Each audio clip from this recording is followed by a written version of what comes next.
भक्तों, ओम नमः शिवाय, श्री शिवाय नमस्तुभ्यम, जय श्री महाकाल। जी हाँ भक्तों, क्या आपका भी जो बच्चा है उसका जो मन है वो पढ़ाई में बिल्कुल भी नहीं लगता। आप लोग बहुत ज़्यादा परेशान हैं उसकी पढ़ाई के लिए कि आखिरकार हमारा जो बच्चा है वो पढ़ता क्यों नहीं है। जब भी आप उसको बोलते हो पढ़ने के लिए कि पढ़े, तो इधर उधर के कामों में लग जाता है। कहीं खेलने चला जाएगा, कहीं घूमने चला जाएगा, कहीं कुछ करने लगेगा, लेकिन पढ़ेगा बिल्कुल भी नहीं। आपको भी समझ में नहीं आता कि आखिर ऐसा क्या हो गया जिसके कारण आपका जो बच्चा है ना उसका जो मन है वो पढ़ाई में नहीं लगता। आप लोग भी बहुत ज़्यादा परेशान हैं, तो आपको परेशान होने की कोई भी आवश्यकता नहीं है। आज जो मैं आपको उपाय बताने वाला हूँ, अगर केवल आपने उसको कर लिया तो अवश्य रूप से सारी की सारी इच्छा, सारी की सारी जो मनोकामना है वो पूरी हो जाएंगी। और आपका जो बच्चा है जिसका मन पढ़ाई में नहीं लगता, अवश्य रूप से उसका जो मन है ना वो पढ़ाई की ओर लगने लगेगा। क्या करना है, कैसे करना है, पूरा आपको बताऊंगा, अच्छे तरीके से समझाऊंगा, तो बस उपाय ध्यान से सुन के अच्छे से करिएगा ज़रूर। देखिए, आपको भी पता है कि जो पूज्य गुरुदेव की जो कथा होती है ना उसमें लाखों की भीड़ आती है। कैसे भीड़ आती है? लाखों की भीड़ आती है। और जब गुरुदेव की कथा में लाखों की भीड़ आती है तो वहाँ ज़्यादातर जो भक्त रहते हैं वो क्या करते हैं, पत्र के द्वारा अपनी इच्छा, अपनी मनोकामना गुरुदेव तक पहुँचाते हैं। तो अभी गुरुदेव की कथा चल रही थी, आज से 4 से 5 महीना पहले की बात है। गुरुदेव की कथा चल रही थी और गुरुदेव की कथा में लाखों की भीड़ आई। अब जब गुरुदेव की कथा में लाखों की भीड़ आई तो वहाँ ज़्यादातर जो भक्त थे उन्होंने क्या किया, पत्र के द्वारा अपनी इच्छा, अपनी मनोकामना जो है वो गुरुदेव तक पहुँचाई। अब जब गुरुदेव के पास पत्र पहुँचा और गुरुदेव ने पत्र पढ़ा तो हाँ, गुरुदेव ने देखा कि ज़्यादातर जो भक्त है ना उनकी क्या है, केवल और केवल एक ही मनोकामना है। क्या कि गुरुदेव, हमारा जो बच्चा है उसका जो मन है वो पढ़ाई में बिल्कुल भी नहीं लगता, कृपया करके कोई उपाय बता दें, हम लोग बहुत ज़्यादा परेशान हैं। हम क्या कुछ नहीं किए उसके पीछे, हमने बहुत अच्छी उसको स्कूल में डाल के रखा है, बहुत अच्छा कोचिंग ट्यूशन दे रहे हैं, हर एक तरह की सुख सुविधा दे रहे हैं, लेकिन फिर भी हमारा जो बच्चा है ना उसका जो मन है वो पढ़ाई में बिल्कुल भी नहीं लगता। जब भी बोलते हैं पढ़े तो कहीं घूमने चला जाएगा, कहीं खेलने चला जाएगा। कृपया करके कोई उपाय बता दें। अब जब गुरुदेव ने ये देखा तब गुरुदेव ने 2 से 3 उपाय बताए और कहा, केवल और केवल ये उपाय कर लेना, तुम्हारा जो भी बच्चा है ना जिसका भी मन पढ़ाई में नहीं लगता, अवश्य रूप से उसका जो मन है वो पढ़ाई की ओर लगने लगेगा, पढ़ाई की ओर आकर्षित होने लगेगा। अब जब गुरुदेव ने उपाय बताया तो लोगों ने जा जाके इस उपाय को घर में करना शुरू कर दिया।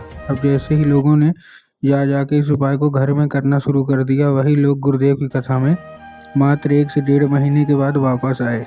अब जब वही लोग गुरुदेव की कथा में वापस आए तो उन्होंने क्या किया, एक बार फिर से गुरुदेव को पत्र लिखा, लेकिन ये वाला जो पत्र था ये गुरुदेव को धन्यवाद के रूप में पत्र था कि गुरुदेव धन्य हो आपका, आपके द्वारा बताया गया उपाय हमने कर लिया है, हमारी सारी की सारी इच्छा, सारी की सारी जो मनोकामना थी ना वो पूरी हो गई है।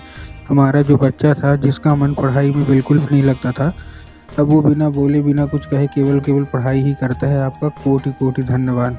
तो देखिए, जो लोग भी मेरी आवाज़ अभी सुन रहे हैं ना, अगर आपको भी जानना है कि आखिर ऐसा कौन सा उपाय है जिसको करने मात्र से इच्छा मनोकामना पूरी हो जाती है, तो चलिए हम बताते हैं आपको आज की इस वीडियो के माध्यम से कि आपको करना क्या है। तो बस उपाय ध्यान से सुन के अच्छे से करिएगा ज़रूर। लेकिन उसके पहले चैनल पे अगर पहली बार आए हैं और आवाज़ मेरी पहली बार सुन रहे हैं तो वीडियो कर दें लाइक और चैनल को भी कर लें सब्सक्राइब, ताकि पूजनीय पंडित प्रदीप जी मिश्रा के रोज़ नए उपाय जो कि मैं उनकी कथा से सुनता हूँ, श्रवण करता हूँ, सबसे पहले मैं आपको प्राप्त करा सकूँ। ठीक, तो देखिए, जो हमारा सबसे पहला उपाय है उसमें 3 काली तिल और 1 धतूरा लेना है। क्या लेना है? 3 काली तिल और 1 धतूरा। अब काली तिल और काली मिर्च में ना बहुत सारे लोग कंफ्यूज होते हैं कि काली तिल क्या है, काली मिर्च क्या है, हमको थोड़ा साफ साफ बताओ कि हमको लेना क्या है। तब गुरुदेव ने साफ साफ बताया है कि आपको 3 काली तिल ले लेना है और साथ में आपको 1 धतूरा ले लेना है। ठीक, ले लिया। अब लेने के बाद आपको करना क्या है, जैसे आपने ले लिया अपने बच्चे के हाथ में दे के उसको भेज दीजिए कहाँ, सीधा शिव मंदिर।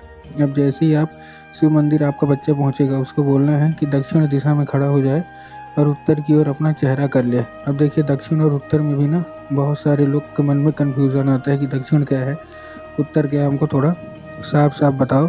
तब गुरुदेव ने बताया है कि आप जिस भी शिव मंदिर जा रहे हो उस शिव मंदिर का जिधर साइड जलाधारी होगा आपको अपना चेहरा उधर साइड करके खड़े हो जाना है। ठीक, खड़े हो गए।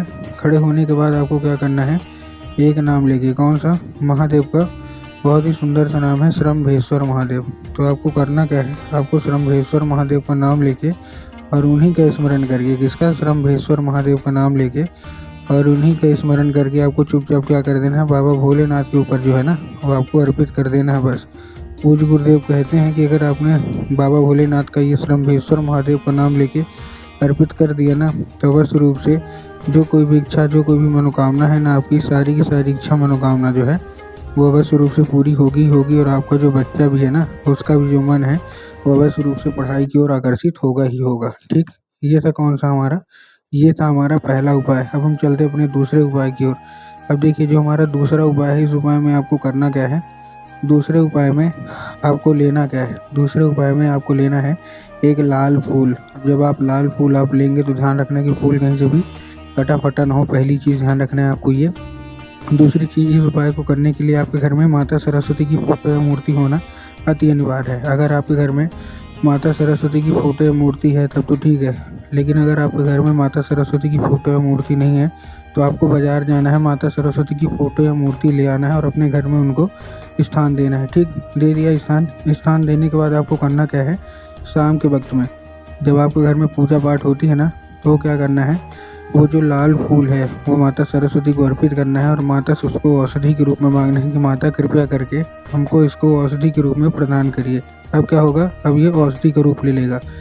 औषधि का रूप ले लिया, अब उसी रात आपका बच्चा जब खाना पीना खा के अच्छे से सो जाए तो आपको क्या करना है, वही लाल फूल उठाना है और अपने बच्चे के माथे पे 2 से 3 बार आपको क्या कर देना है, फेर देना है बस। पूज्य गुरुदेव कहते हैं कि इस फूल के जरिए स्वयं माता जो सरस्वती है ना, वो उसके दिमाग में प्रवेश कर जाएंगी और उसका जितना भी दिमाग इधर उधर के कामों में लगता है वहाँ से न लग के केवल उसका जो दिमाग है ना वो पढ़ाई की ओर लगेगा ही लगेगा। ठीक, ये था कौन सा हमारा, ये था हमारा दूसरा उपाय। अब हम चलते हैं अपने तीसरे और आखिरी उपाय की ओर। अब देखिए जो हमारा तीसरा और आखिरी उपाय है, इस उपाय में आपको करना क्या है, जो हमारा तीसरा और आखिरी उपाय है, इस उपाय में आपको केवल एक काम करना है। क्या, इस उपाय में आपको लेना है एक पान का पत्ता और पान के पत्ते के ऊपर आपको क्या करना है, शहद का लेपन कर देना है। ठीक, शहद का लेपन कर दिया। शहद का लेपन करने के बाद आपको क्या करना है, चिकने साइड करना है, जिधर चिकना साइड होगा। ठीक, कर दिया। करने के बाद आपको करना क्या है, जैसे आपने कर दिया, करने के बाद अपने बच्चे के हाथ में लेके उसको भेज दीजिए कहाँ, सीधा शिव मंदिर। अब जैसे ही आप शिव मंदिर भेजेंगे आपके दिमाग में आकर जाएंगे बाबा भोलेनाथ के ऊपर अर्पित करवा देंगे, जो कि पूर्णतः गलत है। आपको बाबा भोलेनाथ के ऊपर अर्पित नहीं करवाना, आपको माता शोक सुंदरी के ऊपर अर्पित करवाना है, जिनकी जो जगह होती है वो जलाधारी के बिल्कुल बीचों बीच होती है। तो बस आपको वहीं अर्पित कर देना है बस। पूज्य गुरुदेव कहते हैं 1 से 1.5 महीना कर लीजिए, फिर देखिए महादेव का कमाल, अवश्य रूप से आपकी मनोकामना इच्छा पूरी होगी ही होगी।